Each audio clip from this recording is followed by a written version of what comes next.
RSS ವಿರುದ್ಧ ಸರ್ಕಾರ ಸಮರಕ್ಕೆ ಕಾನೂನು ಸಮರಕ್ಕೆ ಇದೀಗ ಸಿದ್ಧವಾಗಿದೆ. ದಾಖಲೆ ನೀಡದೇ ಇದ್ರೆ ಕ್ರಮದ ಎಚ್ಚರಿಕೆಯನ್ನ ಇದೀಗ ಪ್ರಿಯಾಂಕ್ ಖರ್ಗೆ ಅವರು ನೀಡಿದ್ದಾರೆ. ಕರ್ನಾಟಕ ಗೃಹ ಸಚಿವ ಪ್ರಿಯಾಂಕ್ ಖರ್ಗೆ ಅವರು ಈ ಒಂದು ಆರ್ಎಸ್ಎಸ್ ವಿಚಾರಕ್ಕೆ ಸಂಬಂಧಪಟ್ಟಂತೆ ಸೂಕ್ತ ದಾಖಲೆಯನ್ನ ನಿಗದಿತ ಸಮಯದಲ್ಲಿ ಕೊಡದೇ ಇದ್ರೆ ಕಾನೂನು ಕ್ರಮದ ಎಚ್ಚರಿಕೆಯನ್ನ ಇದೀಗ ಪ್ರಿಯಾಂಕ್ ಖರ್ಗೆ ಅವರು ಕೊಟ್ಟಿರುವಂತದ್ದು.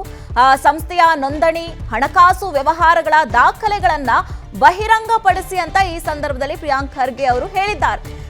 ಕಾನೂನಿನ ಮುಂದೆ ಎಲ್ಲರಿಗೂ ಕೂಡ ಒಂದೇ ಮಾನದಂಡ ಇರಬೇಕು. ಅಷ್ಟೇ ಅಲ್ಲದೆ ಆರ್ಎಸ್ಎಸ್ಗೆ 100 ವರ್ಷಗಳ ಇತಿಹಾಸ ಇದ್ರೂ ಕೂಡ ಕಾನೂನಿಗೆ ಬದ್ಧವಾಗಿರಬೇಕು ಈ ಸಂಘಟನೆ ಅನ್ನುವಂತ ಒಂದು ಹೇಳಿಕೆಯನ್ನ ಟ್ವೀಟ್ ಅನ್ನ ಅವರು ಮಾಡಿರುವಂತದ್ದು.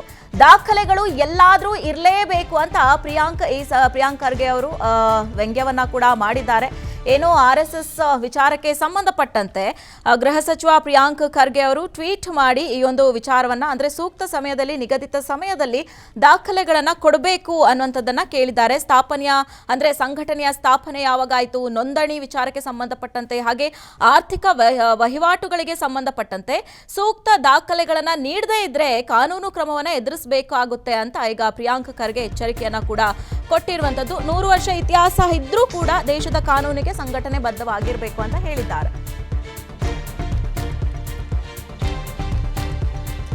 ನಾಗ್ಪುರ ಕೇಶವ ಕೃಪಾ ಕಚೇರಿಯಲ್ಲಿ ದಾಖಲೆಗಳು ಇರಬಹುದು ಅಂತ ಉಲ್ಲೇಖವನ್ನ ಕೂಡ ಮಾಡಿದ್ದಾರೆ ಪ್ರಿಯಾಂಕ್ ಖರ್ಗೆ ಅವರು.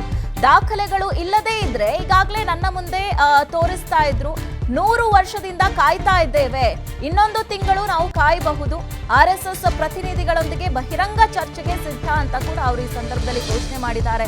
ಕಳೆದ ವಾರ ಮೋಹನ್ ಭಾಗವತ್ಗೆ ಪ್ರಿಯಾಂಕ್ ಖರ್ಗೆ ಅವರು ಕೂಡ ಪತ್ರವನ್ನ ಬರೆದಿದ್ರು. ಅಷ್ಟೇ ಅಲ್ಲದೆ ಈ ವಿಚಾರಕ್ಕೆ ಸಂಬಂಧಪಟ್ಟಂತೆ ಇದೀಗ ಟ್ವೀಟ್ ಮಾಡಿ ಮತ್ತೆ ದಾಖಲೆಗಳನ್ನ ಸಲ್ಲಿಕೆ ಮಾಡಬೇಕು ಅಂತ ಇದೀಗ ಪ್ರಿಯಾಂಕ್ ಖರ್ಗೆ ಅವರು ಒತ್ತಾಯವನ್ನ ಮಾಡ್ತಾ ಇರುವಂತದ್ದನ್ನ ನಾವು ಗಮನಿಸ್ತಾ ಇದ್ದೀವಿ.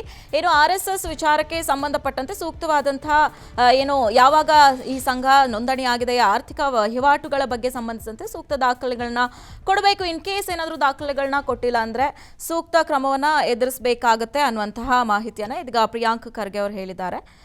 ಈ ಬಗ್ಗೆ ಮತ್ತಷ್ಟು ಮಾಹಿತಿಯನ್ನು ನೀಡೋದಕ್ಕೆ ನಮ್ಮ ಪ್ರತಿನಿಧಿ ಅಥರ್ವ ರಂಜನ್ ಫೋನ್ ಸಂಪರ್ಕಕ್ಕೆ ಸಿಕ್ಕಿದ್ದಾರೆ. ಅಥರ್ವ, ನಾವು ನೋಡ್ತಾ ಇದ್ದೀವಿ ಪ್ರಿಯಾಂಕ್ ಖರ್ಗೆ ಅವರು ಗೃಹ ಸಚಿವರಾಗಿ ಅಧಿಕಾರ ವಹಿಸಿಕೊಂಡ ಬೆನ್ನಲ್ಲೇ ಇದೀಗ ಈ ಆರ್ಎಸ್ಎಸ್ ವಿಚಾರವನ್ನ ಒಂದು ರೀತಿಯಾಗಿ ಪ್ರತಿಷ್ಠೆಯಾಗಿ ತಗೊಂಡಿದ್ದಾರೆ. ದಾಖಲೆಯನ್ನ ಕೊಡಲೇಬೇಕಂತ ಪಟ್ಟು ಹಿಡಿದಿದ್ದಾರೆ. ಸೊ ಇವರ ಈ ಪಟ್ಟಿನ ಹಿಂದೆ ಬಿಜೆಪಿ ಅವರ ಟೀಕೆ ಏನ್ ಮಾಡ್ತಾ ಇದ್ದಾರೆ, ಇದೆಲ್ಲ ರಾಜಕೀಯ ತಂತ್ರ ಅಂತ ಏನು ಹೇಳ್ತಾ ಇದ್ದಾರೆ, ಇದೆಲ್ಲ ಇದೆಯಾ ಅಥವಾ ಯಾವ ವಿಚಾರ, ಹಾಗೆ ಏನೇನು ನಡೀತಾ ಇದೆ ಈ ವಿಚಾರಕ್ಕೆ ಸಂಬಂಧಪಟ್ಟಂತೆ ಅಂತ? ರಕ್ಷಾ ಕುರ್ಗು ಕಳೆದ ವಾರವೇ ಆರ್ಎಸ್ಎಸ್ ಮುಖ್ಯಸ್ಥ ಮೋಹನ್ ಭಾಗವತ್ ಅವರಿಗೆ ಪತ್ರವನ್ನ ಬರೆದು ಸಂಘಟನೆಯ ಆರ್ಎಸ್ಎಸ್ ಸಂಘಟನೆಯ ನೋಂದಣಿ, ಹಣಕಾಸು ವ್ಯವಹಾರ ಮತ್ತು ತೆರಿಗೆ ಪಾಲನೆ ಕುರಿತು ಪ್ರಿಯಾಂಕ್ ಖರ್ಗೆ ಅವರು ಪತ್ರವನ್ನ ಬರೆದಿದ್ರು, ಪ್ರಶ್ನೆಯನ್ನ ಮಾಡಿದ್ರು.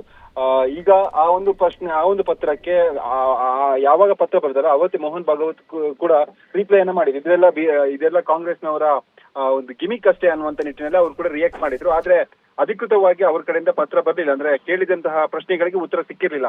ಈ ಹಿನ್ನೆಲೆಯಲ್ಲಿ ಮತ್ತೆ ಇವತ್ತು ಪ್ರಿಯಾಂಕ್ ಖರ್ಗೆ ಕಿಡಿಕಾರಿರುವಂತದ್ದು, ಆ ಸಂಸ್ಥೆ ಒಂದು ನೋಂದಣಿ, ಹಣಕಾಸು ವ್ಯವಸ್ಥೆಗಳನ್ನ ದಾಖಲೆಗಳನ್ನು ಖುದ್ದಾಗಿ ಬಹಿರಂಗ ಪಡಿಸಲೇಬೇಕು ಅನ್ನುವಂತ ನಿಟ್ಟಿನಲ್ಲಿ ಕೂಡ ಈಗ ಪ್ರಿಯಾಂಕ್ ಖರ್ಗೆ ಅವರು ಪತ್ರವನ್ನ ಬರೆದಿರುವಂತದ್ದು. ಈ ಪತ್ರದಲ್ಲಿ ಹಲವಾರು ವಿಚಾರವನ್ನ ಉಲ್ಲೇಖ ಮಾಡಿದ್ರು.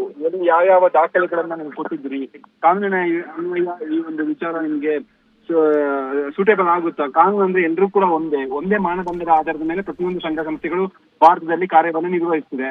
ಆದ್ರೆ ಆರ್ಎಸ್ಎಸ್ ಗೆ ಏನಾದ್ರು ವಿಶೇಷ ಕಾನೂನು ಇದೆಯಾ ಅನ್ನುವಂತ ಕೂಡ ಪ್ರಶ್ನೆಯನ್ನು ಮಾಡಿರುವಂತದ್ದು. ಒಂದ್ ಕಡೆಯಿಂದಾಗಿ ನಾಗ್ಪುರದ ಬೆಂಗಳೂರಿನ ಕೇಶವ ಕೃಪಾ ಕಚೇರಿ ಇದೆಯಲ್ಲ, ಆ ಒಂದು ಕಚೇರಿಯ ಮುಖ್ಯಸ್ಥರ ನಿವಾಸದಲ್ಲಿ ದಾಖಲೆ ಇರಬಹುದು ಅಂತ ಕಡೆ ಉಲ್ಲೇಖ ಮಾಡಿದ್ದಾರೆ. ಈಗಾಗಲೇ ಪ್ರಿಯಾಂಕ್ ಖರ್ಗೆ ಈ ಒಂದು ವಿಚಾರವಾಗಿ ಕಾರ್ಯಾರಂಭ ಮಾಡಿದ್ದಾರೆ. ಆರ್ಎಸ್ಎಸ್ ನ ಹಿನ್ನೆಲೆ, ಎಲ್ಲಿಂದ ಹಣಕಾಸು ವ್ಯವಹಾರ ನಡೀತಿದೆ, ಆರ್ಎಸ್ಎಸ್ ಸಂಘ ಸಂಸ್ಥೆಯ ನೋಂದಣಿ ಆಗಿದೆಯಾ, ಜೊತೆಗೆ ಎಲ್ಲೆಲ್ಲಿ ಮೀಟಿಂಗ್ ಅನ್ನ ಮಾಡ್ತಾರೆ ಅನ್ನುವಂತ ಹಿನ್ನೆಲೆ ಗೃಹ ಸಚಿವರು ಈಗಾಗಲೇ ಕಾರ್ಯಾರಂಭ ಮಾಡಿದ್ದಾರೆ ಅನ್ನುವಂಥದ್ದನ್ನು ಕೂಡ ಇಲ್ಲಿ ನಾವು ಪ್ರಶ್ನೆ ಮಾಡಬೇಕಾಗುತ್ತೆ. ಯಾಕಂತಂದ್ರೆ ಬೆಂಗಳೂರಿನ ಕೇಶವ ಕೃಪಾ ಕಚೇರಿ ಅಥವಾ ಸಂಘದ ಮುಖ್ಯಸ್ಥರ ನಿವಾಸದಲ್ಲಿ ದಾಖಲೆಗಳು ಇರಬಹುದು ಅಂತ ಕೇಳಿ ಉಲ್ಲೇಖ ಮಾಡಿ ಹೇಳಿಕೆಯನ್ನು ಕೊಟ್ಟಿದ್ದಾರೆ.